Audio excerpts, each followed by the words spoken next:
Assalamualaikum warahmatullahi wabarakatuh. Halo teman-teman, perkenalkan nama saya Liza Istianda.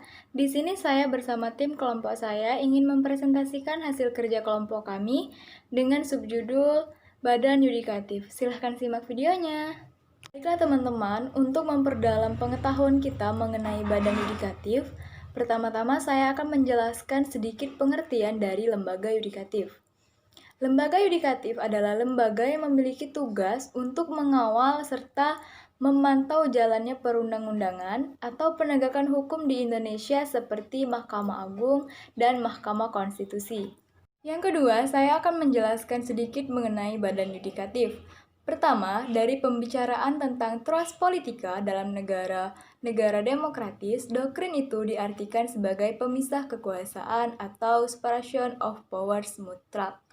Kedua, di antara ketiga cabang kekuasaan, legislatif, eksekutif, maupun yudikatif, baik mengenai fungsi serta tugasnya maupun mengenai organ yang menjalankan fungsi tersebut.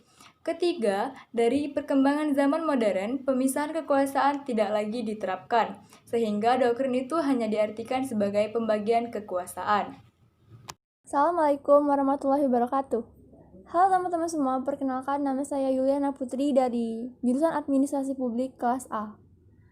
Saya akan menjelaskan sedikit tentang badan yudikatif dalam negara demokratis, yaitu sistem common law dan sistem civil law.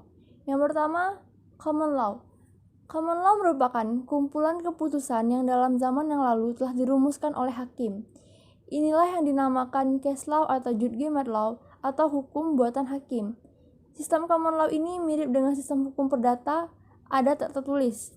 Sistem ini terdapat di negara-negara Anglo-Saxon seperti Inggris dan Prancis. Yang kedua, civil law.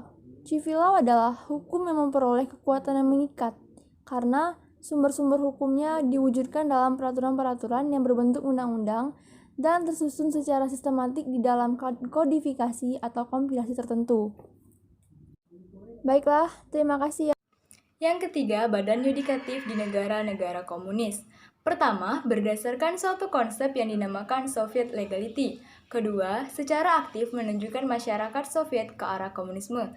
Ketiga, segala aktivitas semua alat ketenegaraan termasuk penyelenggaraan hukum dan wewenang badan yudikatif merupakan prasarana untuk melancarkan perkembangan ke arah komunisme. Mahkamah Agung sebagai badan yudikatif mempunyai wewenang untuk menguji apakah suatu undang-undang sesuai dengan Undang-Undang Dasar atau tidak, dan untuk menolak melaksanakan undang-undang serta peraturan-peraturan lainnya yang bertentangan dengan Undang-Undang Dasar. Ini dinamakan judicial review. Di dalam kebebasan badan yudikatif terdapat 3 poin. Yang pertama, badan yudikatif yang bebas adalah syarat mutlak di dalam suatu masyarakat yang bebas di bawah rule of law. Yang kedua, dalam tiap negara hukum, badan yudikatif haruslah bebas dari campur tangan badan eksekutif. Yang ketiga, di dalam pasal 10 Universal Declaration of Human Rights memandang kebebasan dan tidak memihaknya badan-badan pengadilan di tiap-tiap negara sebagai suatu hal yang esensial.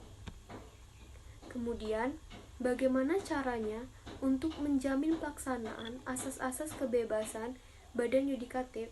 Yang pertama, beberapa negara jabatan hakim adalah permanen. Yang kedua, seumur hidup atau setidaknya pensiun yang diberikan pada usia yang lebih tinggi. Yang ketiga, berperilaku baik dan tidak tersangkut kejahatan. Di sini saya akan menjelaskan tentang kekuasaan badan yudikatif di Indonesia. Dalam sistem hukum yang berlaku di Indonesia, khususnya sistem perdatanya, hingga kini masih terdapat dualisme, yaitu satu sistem hukum adat, suatu tata hukum yang bercorak asli Indonesia dan umumnya tidak tertulis. Yang kedua, sistem hukum Eropa Barat Belanda yang bercorak kode-kode Prancis zaman Napoleon yang dipengaruhi oleh hukum. Di sini saya akan melanjutkan presentasi mengenai slide sebelumnya. Dan sebelumnya nama saya adalah Dian Rafia dengan NPM D1D02043.